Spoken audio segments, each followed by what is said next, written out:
जय Hind, Vande Mataram. Dear students, आज हम आपके सामने लेकर हाजिर हैं DSS 200 जो प्रीवियस ईयर पेपर हुआ था उसका आज हम सॉल्यूशन की यहाँ पर प्रोवाइड कराने जा रहे हैं आपको। तो प्रीवियस ईयर पेपर में देखते हैं कि कैसे क्वेश्चन आए थे। तो DSS 200 जिसका जो माइनर के लिए है पेपर, ठीक है। तो आज हम इसका क्वेश्चन आंसर को देखते हैं कि कैसे क्वेश्चन आए थे, टफ क्वेश्चन आए थे, मीडियम लेवल के आए थे या हाई लेवल के क्वेश्चन आए थे, ठीक है। तो आज हम देखेंगे ये BA BSc BCom जो भी है सबके लिए बहुत इंपॉर्टेंट पेपर होने वाला है। तो जल्दी से बिना टाइम वेस्ट किए आपको देख लेते हैं कि कैसे सॉल्यूशन प्रोवाइड हुए हैं, देख लेते हैं। चलिए फ्रेंड्स, तो क्वेश्चन नंबर फर्स्ट में चल रहा है। तो आज देखते हैं क्वेश्चन नंबर फर्स्ट में क्या पूछ रहा था कि क्वेश्चन नंबर फर्स्ट में पूछा है कि निम्नलिखित में से कौन राष्ट्रीय आपदा प्रबंधन प्राधिकरण NDMA, मतलब इंग्लिश में देख लीजिए NDMA, ठीक है, का प्रमुख है। तो प्रमुख कौन हुआ है NDMA का? तो NDMA का प्रमुख हमारे प्रधानमंत्री जी होते हैं। तो बी ऑप्शन का करेक्ट हो जाएगा। क्वेश्चन नंबर सेकंड क्यों चल रहा है फ्रेंड्स? तो क्वेश्चन नंबर सेकंड में देखिए, थोड़ा सा मैं जूम कर रहा हूँ तब क्या क्वेश्चन अच्छे से दिखाई दे। यहाँ पर सेकंड नंबर क्वेश्चन में देखिए कि which of the following is the objective of pre disaster management, मतलब जो प्री डिजास्टर मैनेजमेंट होता है उसका ऑब्जेक्टिव क्या होता है, मतलब उद्देश्य क्या होता है। तो उसका उद्देश्य क्या होता है? जो उसका उद्देश्य होता है कि जानकारी एकत्र करना, यही उसका प्रमुख उद्देश्य माना जाता है, ठीक है। तो इसका ए ऑप्शन करेक्ट हो जाएगा सेकंड का। चलिए हम क्वेश्चन नंबर थर्ड की ओर चल रहे हैं फ्रेंड्स। तो क्वेश्चन नंबर थर्ड में पूछ रहा है कि National Institute of disaster Management was inaugurated on, मतलब उद्घाटन कब किया गया था। इनॉर्गेशन मतलब होता है उद्घाटन करना। उद्घाटन कब किया गया था? तो उद्घाटन इसका, एक मिनट सॉरी मैं क्वेश्चन थोड़ा नीचे कर दे रहा हूँ, थोड़ा दो स्लाइड में क्वेश्चन है, ठीक है। तो यहाँ पे पूछा था कि क्वेश्चन का क्या हुआ था, मतलब क्वेश्चन कह रहा हूँ उद्घाटन कब किया गया था किसका? राष्ट्रीय आपदा प्रबंधन का, मतलब एनडीएम में, एनडीएम का, ठीक है। तो एनडीएम का जब उद्घाटन हुआ था वो 11 अगस्त 2004 को हुआ था। तो सी ऑप्शन का करेक्ट आंसर माना जाएगा, ठीक है। क्वेश्चन नंबर डी मतलब 4 की चल रहे हैं हम। क्वेश्चन नंबर 4 में चल रहे हैं फ्रेंड्स। तो क्वेश्चन नंबर 4 में देखिए कि what is the role of NGMO, मतलब sorry NGO in disaster preparedness phrase.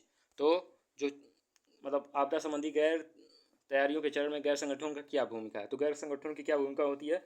जो हम किसकी तैयारी कर रहे हैं, मतलब संगठनों, आपदा संबंधी जो तैयारी हो रही है, मतलब बाढ़ आ गया, भूकंप आ गया, तो उसकी जब हम तैयारी कर रहे हैं तो उसमें क्या भूमिका रहती है किसकी? एनजीओ की। एनजीओ क्या करता है उसमें? तो एनजीओ हमारी जो है वो जन जागरूकता और शिक्षा, सुवेदता और जोखिम मूल्यांकन, वैकल्पिक तकनीकों को प्रस्तुत करना, मतलब जितना भी इंपॉर्टेंट काम है वो सारा काम कौन करता है? हमारा एनजीओ करता है, यानी उपरोक्त सभी काम को करता है, ठीक है। तो डी ऑप्शन करेक्ट हो जाएगा इसका। क्वेश्चन नंबर 5 क्यों चला फ्रेंड्स? क्वेश्चन नंबर 5 पूछ रहा है कि which are the destructive effects of flood, मतलब जो बाढ़ के विनाशकारी प्रभाव कौन से हैं। तो बाढ़ का विनाशकारी प्रभाव आप सबको पता होगा फ्रेंड्स। बाढ़ का विनाशकारी प्रभाव जो होता है वो पुलों का टूटना, तो वो प्रभाव होता ही होता है। तटीय गाँव में तो भोजन की कमी, ये भी सब है। मृदा अपरदन भी हो जाता है, मतलब सॉइल इरोजन, भूमि कटाव जिसको कहते हैं। और यहाँ पे डी ऑप्शन इसका करेक्ट ऑप्शन माना जाएगा, ठीक है। तो 5 का डी आंसर हो जाएगा। क्वेश्चन नंबर 6 चल रहा है दोस्तों। तो चल क्वेश्चन नंबर 6 में पूछ रहा था कि राष्ट्रीय आपदा प्रबंधन संस्थान का मुख्यालय स्थित है। तो ये तो सबको पता है कि अगर डिजास्टर DSS की तैयारी कर रहे हैं, मतलब पेपर की माइनर आपने लिया हुआ है, तो इसको आप क्वेश्चन एकदम 100% आना चाहिए। तो इसका जो मुख्यालय है वो सबको पता होगा कि हमारी नई दिल्ली है, नई दिल्ली। बी ऑप्शन का करेक्ट हो जाएगा। तो क्वेश्चन नंबर 7 क्यों चल रहा है फ्रेंड्स? तो क्वेश्चन नंबर 7 में देख लेते हैं कि क्या क्वेश्चन पूछ रहा है। तो क्वेश्चन, इससे पहले वाला क्वेश्चन काफ़ी इजी क्वेश्चन है, लेकिन वो आपको कंपलसरी क्वेश्चन है कि आपको आना ही चाहिए। हर बार वो पेपर में क्वेश्चन दिख ही जाता है, तो उसको आप ध्यान में रखकर याद करिएगा। नई दिल्ली उसका हेडक्वार्टर है। तो क्वेश्चन नंबर 7 की चल रहा है फ्रेंड्स। क्वेश्चन नंबर 7 में आपसे पूछ रहा था अगली बार की the national disaster management authority, मतलब NDMA की हेड इज हेडेड बाई, मतलब उसका अध्यक्षता कौन करता है इसकी? जो हमारा NDMA है, ठीक है। तो NDMA की जो अध्यक्षता करता है वो है प्रधानमंत्री। फिर से भारत के क्या करते हैं? उसकी अध्यक्षता करते हैं। तो ये ऑप्शन इसका फिर से करेक्ट ऑप्शन हो जाएगा। तो क्वेश्चन नंबर 8 की चल रहा है फ्रेंड्स। 8 में पूछ रहा है हमसे, 8 में पूछ रहा है कि what are the role of NGO in disaster related preparedness stage, मतलब आपदा संबंधी तैयारी के चरण में गैर सरकारी संगठनों की क्या भूमिका है। तो मतलब जो सरकारी संगठन नहीं है, वो लोग गैर सरकारी हैं, ठीक है, उसकी क्या भूमिका होती है। तो किस समय आपदा से संबंधित तैयारी में, मतलब आपदा की हम जब तैयारी कर रहे हैं तो उसमें क्या भूमिका उसकी होनी चाहिए। तो उसकी भूमिका क्या होनी चाहिए? जन जागरूकता और शिक्षा। जी हाँ, उनकी क्या होनी चाहिए कि जन को जागरूक करें और शिक्षा प्रदान कराएं, ठीक है। वैधता और जोखिम मूल्यांकन, मतलब पता कराएं कि जोखिम कितना है, ठीक है, मतलब जो हमारा आपदा आने वाली है उसकी जोखिम क्या है, उसकी भेद्यता क्या है। प्रशिक्षण और अभ्यास, अभ्यास का कितना, प्रशिक्षण कितना है हमारी, और अभ्यास हमारे हमें कितना है उससे निपटने के लिए। और उपरोक्त सभी जो पूछ रहा है एकदम इसका करेक्ट आंसर हो जाएगा, क्योंकि ये सारी चीज़ें गैर संग मतलब जो गैर संगारी सॉरी जो गैर सरकारी संगठन होते हैं उसकी यही सारी भूमिका होनी चाहिए। तो डी ऑप्शन का करेक्ट हो जाएगा। तो क्वेश्चन हम चल रहे हैं 8 की ओर फ्रेंड्स। तो आप मुझे जल्दी से बताइएगा कि आपको ये वीडियो कैसा लगा, आप कमेंट करके मुझे जरूर बताइएगा। और क्वेश्चन में आप भी बताइएगा कि आपको कौन से क्वेश्चन में डाउट हुआ है या कौन से क्वेश्चन आपको लग रहा है कि इसका कुछ और आंसर होना चाहिए। मेरी ओर से तो मैंने 100% एफर्ट लगाया है कि कोई क्वेश्चन गलत ना आपको बताया जाए, ठीक है। यूट्यूब पे तो काफ़ी चीज़ें गलत पड़ी हुई हैं, तो आप ध्यान से रखकर एकदम इत्मीनान से अच्छे सोर्स से ही पढ़ाई करें, ठीक है। तो क्वेश्चन नंबर 9 ने पूछा था फ्रेंड्स कि which are the following is considered as objective of disaster management. तो डिजास्टर मैनेजमेंट का ऑब्जेक्टिव क्या होता है? तो ऑब्जेक्टिव क्या होता है कि डिजास्टर मैनेजमेंट का तो क्या करना, एक मिनट फ्रेंड्स, हाँ, तो क्या करना, शवों का अंतिम संस्कार करना, आवश्यक वस्तुओं की आपूर्ति, आपदा पीड़ितों का पुनर्वास। तो ये सब चीज़ें जो हैं वो आपदा प्रबंधन का उद्देश्य माना जाता है। तो ये सभी ऑप्शन का करेक्ट हो जाएगा, डी ऑप्शन। तो क्वेश्चन 9 का डी आंसर करेक्ट है। क्वेश्चन नंबर 10 पे चलना फ्रेंड्स। क्वेश्चन नंबर 10 में पूछ रहा था in which year Disaster Management Act come into force, मतलब कब अस्तित्व में आया, कौन अस्तित्व में आया? डीएमए मतलब डिजास्टर मैनेजमेंट एक्ट, आपदा प्रबंधन कानून। जो हमारा आपदा प्रबंधन कानून है ये 23 दिसंबर 2005 को अस्तित्व में आया था। तो हमारा यहाँ दिसंबर या मंथ का नाम तो नहीं दिया है, लेकिन ईयर का नाम जरूर दिया है, तो 2005 जो है हमारा इसका करेक्ट आंसर हो जाएगा, बी ऑप्शन। क्वेश्चन नंबर 11 की ओर चलते हैं दोस्तों, देखते हैं कैसा क्वेश्चन है 11 में। तो 11 में पूछ रहा है कि मतलब national disaster management authority comes under which ministry, मतलब किस मंत्रालय के अंतर्गत आता है हमारा एनडीएम में। तो एनडीएम में किस मंत्रालय के अंतर्गत आता है? ये भी एक बहुत इंपॉर्टेंट क्वेश्चन है जो सबको मतलब सबको जितने भी लोग इसको पेपर देने वाले हैं उनको एकदम कंफर्म आना ही आना चाहिए। तो यहाँ पे सी ऑप्शन का गृह मंत्रालय जो है करेक्ट आंसर हो जाएगा, home ministry. Minister of home affairs देख लीजिएगा, दोनों चीज़ लिखा जा सकता है ऑप्शन में, मिनिस्टर ऑफ होम अफेयर्स या होम मिनिस्ट्री, ठीक है, देख लीजिएगा आप। हम चलें क्वेश्चन नंबर 12 की ओर फ्रेंड्स। तो क्वेश्चन नंबर 12 पूछ रहा है कि what is the full form D D M A. D D M A का फुल फॉर्म क्या होता है? तो डी डी एम ए का जो फुल फॉर्म होता है फ्रेंड्स, तो वो होता है जिला आपदा प्रबंधन प्राधिकरण, मतलब डिस्ट्रिक्ट डिजास्टर मैनेजमेंट अथॉरिटी। ये डी डी एम ए का फुल फॉर्म होता है। तो 12 का ए आंसर करेक्ट हो जाएगा। चलिए फ्रेंड्स क्वेश्चन नंबर 13 की ओर चल रहा है, दो बार क्वेश्चन हो गया यहाँ पे, जी हाँ 13 की ओर चल गया। 13 में पूछा है फ्रेंड्स कि निम्नलिखित में से कौन आपदा प्राकृतिक आपदा में सम्मिलित नहीं है। मतलब जो प्राकृतिक आपदा आती है, प्राकृतिक आपदा समझते हैं ना, जो अब हम खुद उत्पन्न नहीं करते हैं, वो एक्सटर्नल सोर्स से आती है, मतलब भगवान के द्वारा आती है या हमारे जो हम पर्यावरण को दूषित करते हैं उसके द्वारा होती है। तो वहाँ पे देखिए क्या चीज़ आता है, वहाँ पे भूकंप आता है, चक्रवात आता है, सूखा पड़ता है या युद्ध होता है। अब यहाँ पे से प्राकृतिक आपदा में सम्मिलित नहीं है। सम्मिलित तो ये सारे हैं, भूकंप भी है, चक्रवात भी है, सूखा भी पड़ जाता है, क्योंकि ये हमारे ही कर्मों का फल होता है। मतलब हम ज़्यादा चीज़ क्या कर रहे हैं, पॉल्यूशन ज़्यादा बढ़ा रहे हैं, इसके कारण ये सब सूखा उखा पड़ता है। और चक्रवात तो आप जानते हैं, ठीक है। तो कोई बात नहीं, इसमें ऑप्शन जो हमारा है वो डी ऑप्शन युद्ध है, वो क्या है, इनमें से सम्मिलित नहीं है। युद्ध हम अपने ओर से कराते हैं, ना कि वो प्राकृतिक होती है, ठीक है। अब आगे चल रहे हैं फ्रेंड्स। क्वेश्चन नंबर 14 में पूछ रहा है कि at present how many battalions of NDRF in India, मतलब प्रेजेंट में आज के दौर में कि एनडीआरएफ की कितनी बटालियन भारत में मौजूद है। तो एनडीआरएफ की 16 बटालियन भारत में मौजूद है। तो बी ऑप्शन इसका करेक्ट हो जाएगा, 16, ठीक है फ्रेंड्स। हम आगे चल रहे हैं क्वेश्चन नंबर 15 की ओर। तो फ्रेंड्स मुझे कमेंट में जरूर बताइएगा कि आपको ये वीडियो कैसा लगा है, ठीक है। जरूर बताइएगा मुझे, और अपने दोस्तों और भाइयों तक जरूर इस वीडियो को शेयर कर दीजिएगा, ठीक है। आप देख रहे हैं अपना प्यार चैनल माई डी यूनिवर्सिटी। तो ठीक है, क्वेश्चन में देख लेते हैं 15 नंबर के क्वेश्चन में क्या पूछ रहा है, ठीक है। जहाँ पर आपको सारी जानकारी क्या होती है, एकदम 101% करेक्टनेस के आंसर बताए जाते हैं। बहुत रिसर्च के बाद ये आंसर हम यहाँ पर प्रिपेयर करते हैं। तो क्वेश्चन नंबर 15 पूछ रहा है फ्रेंड्स कि भारत की पहली आपदा प्रबंधन योजना किसने जारी की। अब किसने जारी की, अब ये तो जारी आपदा प्रबंधन जो योजना है ये पहले कभी भी जारी नहीं हुई थी। तो जो हमारे मोदी जी हैं, ठीक है, इनका जो कार्यकाल जब 2014 के बाद उन्होंने पदभार संभाला था, तो उसके बाद ही उन्होंने एनडीआरएफ की गठन की थी 2 साल बाद, यानी 2016 में उन्होंने गठन किया है। तो पहली आपदा प्रबंधन योजना अगर आपसे पूछे कब जारी किया गया था, तो अपडेट भी बता सकते हैं उसकी कि एक जून 2016 को, 1 जून 2016 देख लीजिएगा आप एक बार, ठीक है, और याद कर लीजिएगा 1 जून 2016, ठीक है। चलिए बहरहाल आगे चलते हैं फ्रेंड्स क्वेश्चन नंबर 16 की ओर। क्वेश्चन नंबर 16 में पूछा है फ्रेंड्स कि where is the international tsunami information centre located, मतलब जो अंतर्राष्ट्रीय सुनामी सूचना केंद्र है ये कहाँ पर स्थित है। तो ये आपका कहीं नहीं और कहाँ पर स्थित होना चाहिए, ये आपको क्वेश्चन बहुत इंपॉर्टेंट क्वेश्चन है फ्रेंड्स, बहुत ध्यान से इसको देखिएगा। इसका क्वेश्चन जो आंसर है होनोलुलु में स्थित है, ठीक है। इंटरनेशनल जो सुनामी इंफॉर्मेशन सेंटर है ये होनोलुलु में स्थित है, ठीक है। इसका ये ऑप्शन करेक्ट हो जाएगा, बहुत इंपॉर्टेंट क्वेश्चन है, याद रखिएगा। क्वेश्चन नंबर 17 को चल रहा है फ्रेंड्स। क्वेश्चन नंबर 17 पूछ रहा है कि which are the following disaster are related to water and climate, मतलब निम्नलिखित में से कौन सी आपदा जल एवं पर्यावरण से संबंधित है। तो आपदा जल और पर्यावरण से क्या संबंधित होना चाहिए, आपको क्या लग रहा है दोस्तों इसमें, आपको ओलावृष्टि, बादलों का फटना, ठीक है, ओलावृष्टि, बादलों का फटना, समुद्री अपसरण, मतलब सी इरोजन जो कहते हैं। यहाँ ध्यान दीजिए सी इरोजन लिखा है, सॉइल इरोजन नहीं लिखा है, ध्यान रखिएगा। तो इसका डी ऑप्शन जो है उपरोक्त सभी ये इसका करेक्ट आंसर हो जाएगा, ठीक है। ये क्या कि जितनी ओलावृष्टि, बादलों का फटना, समुद्री अपसरण, ये सब क्या है, जल एवं पर्यावरण से संबंधित हैं। ठीक है, तो ये सारे ऑप्शन इसके करेक्ट हैं, डी ऑप्शन। तो हम चलते हैं क्वेश्चन नंबर 18 की ओर। पूछ रहा है full form of NDRF. NDRF का फुल फॉर्म क्या है, मतलब पूरा नाम क्या है। तो पूरा नाम क्या है, पूर्ण रूप बताइए उसका एनडीआरएफ का। तो एनडीआरएफ का पूर्ण रूप जो होता है वो राष्ट्रीय आपदा मतलब प्रतिक्रिया बल, मतलब नेशनल डिजास्टर रिस्पांस फोर्स। मतलब वो तुरंत क्या करना चाहिए, रिस्पांस कर देना। आपको याद रखना चाहिए रिस्पांस, यहाँ पे याद रखेंगे, इंग्लिश में आप याद रखेंगे तो आप काफ़ी अच्छे से क्वेश्चन में गलत नहीं होगा आपको। नहीं तो हिंदी में तो आपको हल्का हल्का सा थोड़ा सा प्रतिक्रिया, यहाँ पे ये राहत, ये जो भी लिखा हुआ है ये आपको डबल बार ऑप्शन में दिख जाएगा। लेकिन अगर आप यहाँ पे रिस्पांस याद रखेंगे तो आपको क्वेश्चन कभी नहीं भूलेगा ज़िंदगी में। तो याद रखिएगा national disaster response force, response याद रखिएगा। फिर मैं बता दे रहा हूँ, ठीक है। रिस्पांस याद करने के लिए अच्छा तरीका मैंने बता दिया आपको, तो याद रखिएगा। क्वेश्चन नंबर 19 को चलना है फ्रेंड्स। क्वेश्चन नंबर 19 पूछ रहा है कि community participation in disaster preparedness will take place when it, मतलब आपदा तैयारी में समुदाय भागीदारी तब करेगा जब वो क्या करेगा,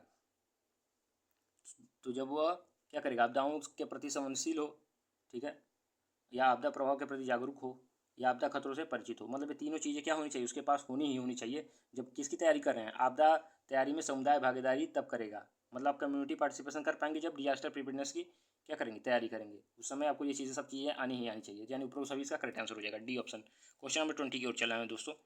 तो फ्रेंड्स 20 में क्वेश्चन में पूछा हुआ है कि राष्ट्रीय संकट प्रबंधन समिति का अध्यक्ष कौन था। थोड़ा हिंदी में डाउट, मतलब साफ से फोटो नहीं दिख रहा था मुझे, याद रखिएगा। यहाँ पे नेशनल क्राइसिस मैनेजमेंट कमेटी, मतलब राष्ट्रीय संकट प्रबंधन समिति का अध्यक्ष कौन होता है। तो इसका जो अध्यक्ष होता है वो हमारे कैबिनेट सचिव होते हैं, मतलब कैबिनेट सेक्रेटरी होते हैं। तो इसका करेक्ट ऑप्शन सी हो जाएगा। ठीक है फ्रेंड्स, चलते हैं क्वेश्चन नंबर 21 की ओर। क्वेश्चन नंबर 21 में पूछ रहा है what is the meaning of dis and aster in the concept of disaster. मतलब डिजास्टर जो वर्ड लिखा हुआ है वो डेस और एस्टर से मिलकर बना है। तो उसका पूछ रहा है कि मीनिंग क्या है डेस और एस्टर का, अगर हम डिजास्टर के मतलब किसके अंदर बात करें, संदर्भ में बात करें, डिजास्टर के संदर्भ में बात करें। तो डिजास्टर के संबंध में अगर हम बात करते हैं तो उसका क्या होना चाहिए, करेक्ट ऑप्शन क्या होना चाहिए। तो हमारे जो अशुभ घटना, अशुभ और दिन, अशुभ और तारा, अशुभ और रात। तो इनऑस्पिशियस स्टार, मतलब इनऑस्पियस डेस मतलब क्या होता है, इनऑस्पियस मतलब अशुभ, और एस्टर मतलब रूट वर्ड है एस्टर इंग्लिश का, ठीक है। एस्टर का मतलब होता है स्टार। एस्टर मतलब क्या होता है, स्टार। आप आराम से याद रख सकते हैं कि एस्टर स्टार कुछ ऐसा ही मिलता जुलता है। तो स्टार याद रखेंगे तो आपको ये क्वेश्चन कभी गलत नहीं होने वाला है। तो मतलब एस्टर मिस होता है स्टार, ये रूट वर्ड है इंग्लिश का, ठीक है। एस्टर मिस स्टार होता ही होता है। और डेस मिस होता है इनऑस्पिशियस, मतलब अशुभ। डेस मिस होता है अशुभ। डी, सॉरी फ्रेंड्स, डी लग गया है आगे। डी लगने का मतलब क्या होता है, अशुभ होता है। यहाँ पर डी में दिखा दे रहा हूँ फिर से आपको। डी किसी के वर्ड के आगे डी लग जाता है तो मतलब क्या होता है, निगेटिव चीज़ बताता है। तो अष्टर मिस स्टार और डी मिस अशुभ, मतलब आपके जो तारे हैं वो क्या है, अशुभ चल रहे हैं, मतलब अशुभ और तारा इसका करेक्ट आंसर हो जाएगा, ऑप्शन सी। ठीक है, ऑप्शन सी इसका करेक्ट आंसर हो जाएगा। ठीक है, तो हम चल रहे हैं आगे फ्रेंड्स। 22 क्वेश्चन में पूछ रहा है एनडीआईएम का फुल फॉर्म क्या है। मैं थोड़ा सा चूंगा, ठीक है। एनडीआईएम का फुल फॉर्म क्या है, एनडीआईएम का जो फुल फॉर्म होता है फ्रेंड्स वो हमारा क्या होता है, आपदा प्रबंधन के लिए राष्ट्रीय संस्थान होता है। तो आपदा प्रबंधन के लिए राष्ट्रीय संस्थान को पहला ऑप्शन ही दिख रहा था, इंग्लिश में भी देख लीजिए कि National institute for disaster management, NIDM। ठीक है, ये ऑप्शन करेक्ट है इसका। क्वेश्चन नंबर 23 की ओर चला फ्रेंड्स। तो most dangerous event for human, मतलब मनुष्य के लिए सबसे घातक घटना क्या है। अब मनुष्य के लिए तो सबसे घातक घटना हो, मतलब घातक जो घटना है उसमें तो हम प्रकोप, आपदा, चरम घटना, ये सारी चीज़ें तो होनी ही होनी चाहिए। ठीक है, तो यानी आपको आपको मतलब घटना तो है ये, लेकिन सबसे घातक कौन है, तो जब प्रकोप हो जाता है वो सबसे खतरनाक होता है। तो प्रकोप को सबसे खतरनाक माना जाता है। तो 23 का क्वेश्चन का जो ए आंसर है वो 23 का एक करेक्ट माना जाएगा। हैजार्ड इंग्लिश में कहते हैं, ठीक है। हैजार्ड मीन्स आपदा, मतलब सॉरी प्रकोप, मोस्ट डेंजरस इवेंट, ठीक है, मनुष्यों के लिए। तो क्वेश्चन नंबर 24 की ओर चलें फ्रेंड्स। 24 में पूछ रहा है कि लोगों में जागरूकता पैदा करने के लिए मॉक ड्रिल का आयोजन किया जाता है। तो जो मॉक ड्रिलिंग होता है आपने देखा होगा, मॉक ड्रिलिंग अब आतंकवादी जब सेना जब आतंकवादी को पकड़ने जाती है तभी भी क्या करती है, मॉक ड्रिल करती है। STF भी जब भी पकड़ने जाती है तो वो मॉक ड्रिलिंग करती है। मतलब क्या करती है, उसका जांच पर एकदम गहन जांच पड़ताल करती है कि हमारा सूचना सही है कि नहीं सही है, और जो अंदर आदमी को हम पकड़ने जा रहे हैं उसका स्थिति क्या है, कि वो क्या लेकर बैठा है क्या नहीं लेकर, तो उसकी मॉक ड्रिलिंग कहा जाता है उसको, ठीक है।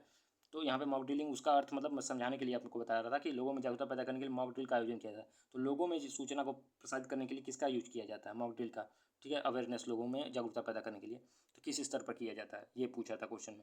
तो क्वेश्चन ने ये पूछ रहा है तो इसका जो ऑप्शन हमारा क्या है, राज्य स्तर पर, जिला स्तर पर, ग्राम स्तर पर, मतलब सभी स्तरों पर इस पर काम किया जाता है। ये तीनों इसका आंसर करेक्ट है, तो मतलब डी ऑप्शन इसका करेक्ट आंसर मान लिया जाएगा। तो डी ऑप्शन इसका करेक्ट आंसर है, ठीक है। हम आगे चल रहे हैं फ्रेंड्स, देख लेते हैं आगे।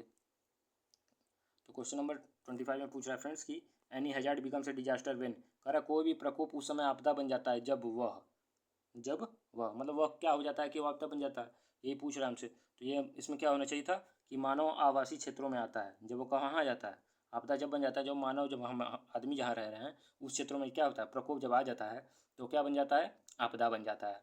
तो मतलब हैजार्ड क्या बन जाता है, आपदा बन जाता है। ठीक है, तो याद रखिएगा इसको, comes in human settlement area, मतलब ह्यूमन मीन्स आदमी, सेटलमेंट्स में जहाँ हो रहे हैं, और एरिया में क्षेत्र, उस क्षेत्र में जहाँ आदमी सेटल हुए हैं वहाँ पर जब वो आता है तो क्या बन जाता है, आपदा बन जाता है। क्या आपदा बन जाता है, प्रकोप आपदा बन जाता है। तो क्वेश्चन नंबर 26 की ओर चलना फ्रेंड्स, इसका सी ऑप्शन करेक्ट है। क्वेश्चन नंबर 26 की ओर चलना है। तो क्वेश्चन नंबर 26 में कुछ एक मिनट फ्रेंड्स, एक मिनट। तो फ्रेंड्स यहाँ पे क्वेश्चन नंबर जो 26 है हमारा, वो मुझको लग रहा है कि छूट गया है। ठीक है, ऑप्शन के छूट गया है। ये जो 26 क्वेश्चन है इसका मैं आंसर कमेंट बॉक्स में पिन कर दूंगा। ये क्वेश्चन भी आप देख लीजिए क्या क्वेश्चन है कि निम्न में से कौन सा आपदा प्रबंधन चक्र का घटक नहीं है। ठीक है, उसका मतलब कंपोनेंट नहीं है, कंपोनेंट नहीं है। तो मैं इसका क्वेश्चन को आंसर का जो, इसका क्वेश्चन का जो आंसर होगा उसको कमेंट में पिन कर लूँगा, आप कमेंट में देख लीजिएगा। ठीक है, तो चलिए बहरहाल चलते हैं क्वेश्चन नंबर 27 की ओर। तो 27 में क्वेश्चन फ्रेंड्स पूछ रहा है कि सार्क डिजास्टर मैनेजमेंट सेंटर इजेट, मतलब सार्क आपदा प्रबंधन केंद्र कहाँ स्थित है। तो सार्क आपदा प्रबंधन केंद्र काठमांडू में स्थित है फ्रेंड्स। तो नेपाल आप जानते हैं, काठमांडू नेपाल। ठीक है, तो आपको इजीली याद भी रहेगा। ठीक है, सार्क वाले देशों में डिजास्टर मैनेजमेंट सेंटर नेपाल में स्थित है, काठमांडू में, नेपाल के काठमांडू में। ठीक है, तो डी ऑप्शन कट हो जाएगा। क्वेश्चन नंबर 20 हमने 7 कर लिया, 28 पे चल रहा है। तो क्वेश्चन नंबर 28 में पूछ रहा है प्रेफरेंस की consequences of disaster on a society are, मतलब किसी भी समाज पर आपदा के परिणाम क्या होते हैं। मतलब आप जब आपदा जब आती है तो उसका परिणाम क्या होता है किसी पे, सोसाइटी पर। ठीक है, समाज पर। तो इसका जो करेक्ट आंसर हो जाएगा फ्रेंड्स की, हमसे सब पूछ रहा था तो इसका ऑप्शन आप देख लीजिए एक बार कि जीवन की हानि होती है, संपत्ति की क्षति, पर्यावरण की क्षति। तो मतलब जब समाज पर आपदा आती है तो सभी काम होते हैं जो ऊपर बताए जा रहे हैं, यानी डी ऑप्शन करेक्ट है। ठीक है, क्वेश्चन नंबर 29 की ओर फ्रेंड्स चल रहा है। 29 में पूछ रहा है कि डिजास्टर मैनेजमेंट इंक्लूड्स, मतलब आपदा प्रबंधन शामिल है। आपदा प्रबंधन में क्या शामिल है, आपदा प्रबंधन में क्या शामिल है। तो आपदा प्रबंधन में आपका पुनर्निर्माण, रिकॉन्स्ट्रक्शन भी क्या है, शामिल है। ठीक है, मतलब रिकॉन्स्ट्रक्शन में दोबारा उसका क्या करना है, कंस्ट्रक्शन करा देना, डिजास्टर मैनेजमेंट में क्या है, आपदा प्रबंधन में शामिल है। कि मतलब प्रबंध करेंगे कि नहीं प्रबंधन करते, प्रबंध कैसा प्रबंध करेंगे कि मान लीजिए जब आपदा आ गई तो उसको क्या करेंगे, उसका निर्माण, फिर से पूरा निर्माण करवाना। ठीक है, ठीक है, तो पूरा निर्माण करवाना इसका क्या एक करेक्ट आंसर होना चाहिए। मुझे यहाँ ए और बी में डाउट है, लेकिन बी ऑप्शन इसका करेक्ट मान लिया जाएगा। आप मान भी लीजिए कि बी ऑप्शन ही है, क्योंकि मैंने सर्च बहुत ज़्यादा किया। आगे देखते हैं क्वेश्चन फ्रेंड्स कि रिकॉन्स्ट्रक्शन इसका सही आंसर होना चाहिए। 30 में चलते हैं फ्रेंड्स। तो क्वेश्चन नंबर 30 में एक बात और फ्रेंड्स, अगर आपको कुछ और ऑप्शन लग रहा है तो आप मुझे कमेंट में यहाँ पे जरूर बता दीजिएगा कि इसका आपको क्या आंसर लग रहा है 29 का। ठीक है, क्वेश्चन नंबर 30 में चलना है फ्रेंड्स की क्वेश्चन नंबर 30 पूछ रहा है how many stage on the process of disaster management, मतलब आपदा प्रक्रिया के चरण कितने होते हैं, कितने चरण होते हैं आपदा प्रतिक्रिया के, मतलब डिजास्टर मैनेजमेंट के स्टेज में कितने स्टेज होते हैं, कितने प्रोसेस ऑफ डिजास्टर मैनेजमेंट में कितने स्टेज होते हैं। तो कितने स्टेज होते हैं फ्रेंड्स, आपको पता होगा 5 स्टेज होते हैं। ये ऑप्शन इसका करेक्ट आंसर होगा। चलिए फ्रेंड्स आगे चलते हैं। 31 अब 1 गायब हो गया। ठीक है, तो 31 में देखिए फ्रेंड्स पूछा है सुभेद्यता विलक्षण आपदा प्रबंधन चक्र किस भाग में आता है, मतलब vulnerability analysis comes in which part of disaster management cycle. ठीक है, तो किसके भाग में आता है, तो हमारा जो है न्यूनीकरण है इसी के भाग में आता है। कौन भाग में आता है, सुभेद्यता विश्लेषण आपदा प्रबंधन, ये किस में आता है, न्यूनीकरण मतलब मिटिगेशन के भाग में आता है। ठीक है, ये ऑप्शन करेक्ट हो जाएगा। Question number 32 friends, question number 32 में हमसे पूछ रहा है फ्रेंड्स की किसी भी प्रकृति या मानव निर्मित आपदा के जोखिम के लिए उठाए जाने वाले आवश्यक कदम क्या क्या हैं, क्या हैं। तो हमारे जो मतलब आपदा के, मानव निर्मित आपदा मतलब जो आदमी निर्मित कर देता है जिस आपदा को, के जोखिम के लिए उठाए जाने वाले आवश्यक कदम, मतलब आदमी के द्वारा जब प्राकृतिक या मानव द्वारा निर्मित, दोनों से पूछ रहा है कि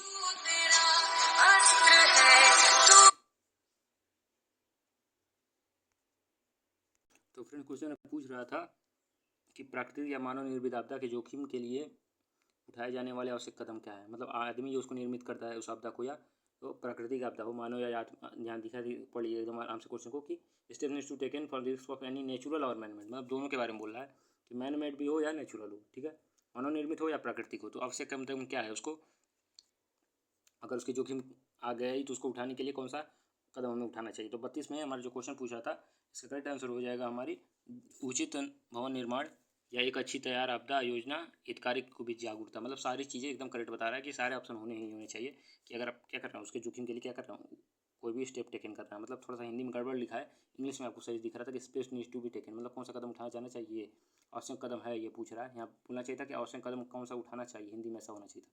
कोई बहरहाल क्वेश्चन में सही से नहीं दिया है, तो आप इंग्लिश हिंदी दोनों से पढ़ेंगे तो आपके लिए अच्छा बेस्ट रहेगा। इंग्लिश वालों के लिए तो बेस्ट है, क्योंकि क्वेश्चन थोड़ा सही लिखा हुआ है। कहीं कहीं हिंदी में भी क्वेश्चन अच्छा लिख देता है, कहीं कहीं इंग्लिश में लिखता है, तो आप दोनों से लैंग्वेज को बना के बेस बना के चलिए, ताकि आपका कोई दिक्कत ना हो। आप हिंदी में थोड़ा गड़बड़ दिख रहा है आपको क्वेश्चन, तो आप इंग्लिश में पढ़ लीजिए, इंग्लिश में दिख रहा है तो हिंदी में पढ़ लीजिए, ठीक है।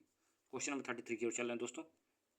तो फ्रेंड्स 33 में पूछ रहा था कि संयुक्त राष्ट्र आपदा प्रबंधन टीम UNDMT किस देश में आपदाओं से उत्पन्न समस्या को हल करने के लिए जिम्मेदार है, ठीक है। तो जो हमारी UNDMT टीम है, ठीक है, ये हमारी सभी महाद्वीपों में क्या करती है, उत्पन्न समस्या को हल करने के लिए जिम्मेदार है। तो इसका करेक्ट ऑप्शन डी हो जाएगा, ठीक है, UNDMT, ठीक है।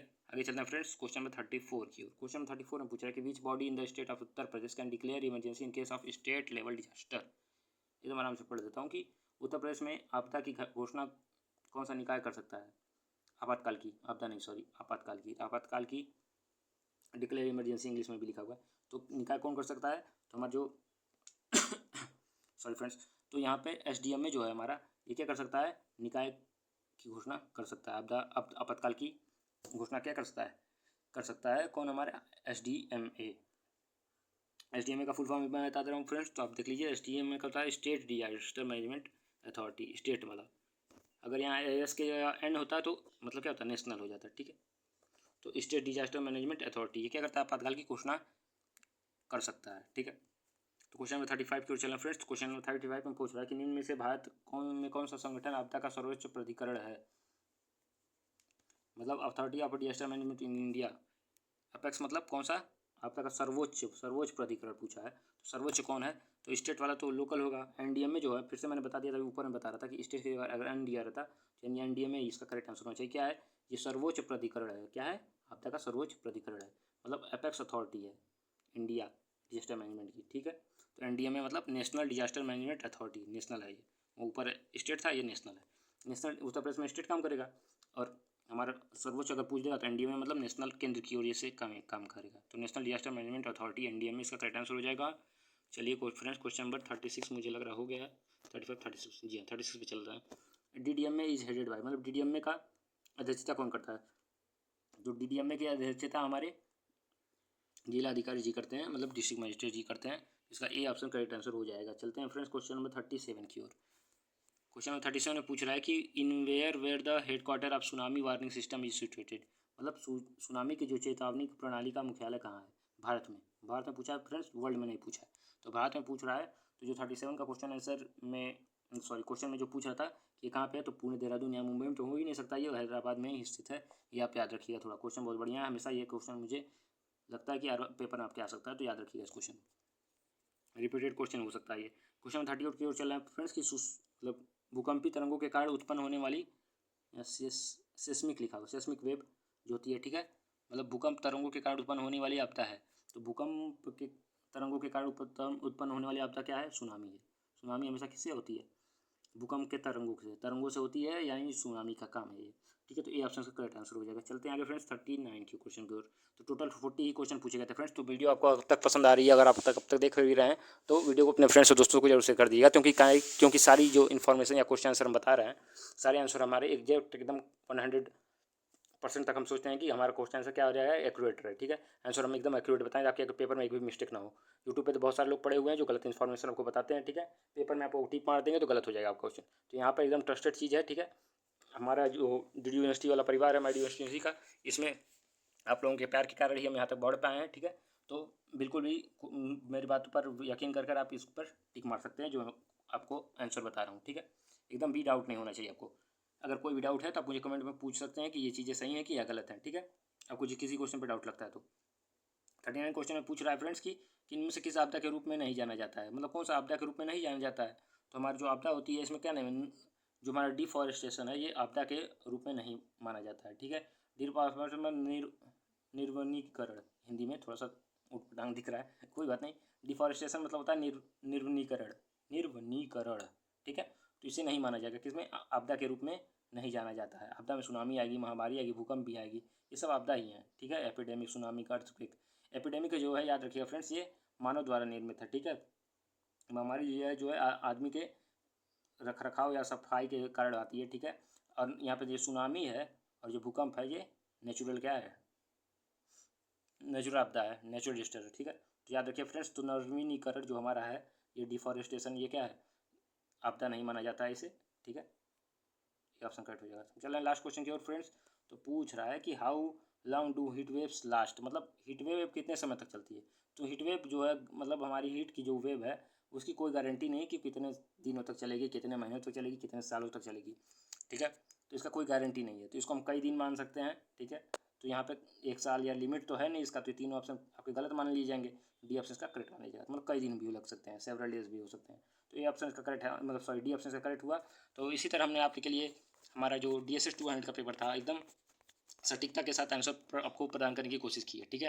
अगर फिर भी आपको कोई क्वेश्चन में डाउट लगता है तो आप मुझे कमेंट करके जरूर बताइए कि सर इसका क्वेश्चन का जो मैंने आंसर आप बताए हैं ये मुझे डाउट लग रहा है, ठीक है। और कमेंट में मुझे जरूर ये बताइएगा कि आपको कुछ और भी चाहिए, मतलब किसी और पेपर का आंसर की चाहिए या किसी भी सब्जेक्ट का जो भी चाहिए आप मुझे कमेंट में जरूर बता दीजिए। और मुझे पढ़ाने का आपका तरीका, मुझे मतलब मेरे पढ़ाने का तरीका आपको कैसा लगा ये मुझे कमेंट करके जरूर बताइएगा फ्रेंड्स। और वीडियो को दोस्तों और भाइयों बहनों जो भी हैं सभी लोग शेयर जरूर कर दिएगा, ठीक है। आपके ही सहयोग से हम यहाँ तक पहुँचे हुए हैं, ठीक है। और आपके लिए ही लगातार मेहनत हमारी जारी है, ठीक है। तो मिलते हैं आपको अगले वीडियो में, तब तक आपका ध्यान रखिएगा। जय हिंद, वंदे मातरम, भारत माता की जय।